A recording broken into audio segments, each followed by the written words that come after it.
Self watering பாட்ல நிறைய பேர் நிறைய மிஸ்டேக்ஸ் பண்றீங்க. செல்ஃப் வாட்டரிங் பாட் நீங்க வாங்குறீங்க அப்படின்னா, ரொம்ப பெரிய பாட் வாங்காதீங்க. எவ்வளோ பெரிய செடியா இருந்தாலும் ஃபர்ஸ்ட் அத அப்சர்வ் பண்ணிட்டு, அந்த ரூட் சைஸ்க்கு ஏத்த மாரி செல்ஃப் வாட்டரிங் வாங்குங்க. செல்ஃப் வாட்டரிங்ல இந்த த்ரெட் ரொம்ப இம்பார்ட்டன்ட். இந்த கீழ இருக்க த்ரெட் இருந்தா தான், அந்த தண்ணிய அது சக் பண்ணி மேல பிளான்ட்ஸ்க்கு குடுக்கும்.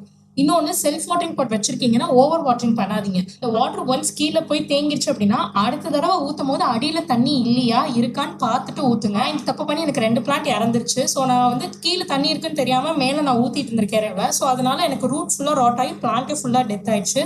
இன்னொன்னு வாட்டரிங் யூஸ் பண்றீங்கன்னா ஃபுல் இண்டோர்ல வைக்கவே வைக்காதீங்க. ஏன்னா உங்களுக்கு சன்லைட்டே இருக்காது. ஸோ உள்ள இருக்க தண்ணி ட்ரையே ஆகாது.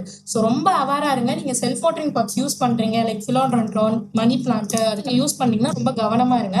ஏன்னா எப்பவுமே சாயில் வெட்டாவே இருந்துச்சுன்னா பிளான்ட்ஸ் இறந்துரும். ஸோ அப்பப்போ இந்த கீழே இருக்க கண்டெய்னரை செக் பண்ணிட்டே இருங்க. வாட்டரிங் பிளான்ட்ல இன்னும் கொஞ்சம் கூட நீங்க கவனமா இருக்கணும்.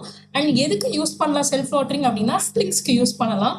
இல்லைன்னா வந்து சின்ன சின்ன கட்டிங்ஸ் இந்த மாதிரி மெச்சூர்டான பிளான்ட் வைக்கும் போது நீங்க ஓவர் வாட்டரிங் பண்ணி அதை வந்து அதுதான் அதோட மெயின் ப்ராப்ளம். இதை மட்டும் கரெக்ட் பண்ணிக்கோங்க. அவேரா இருங்க. தேங்க்யூ.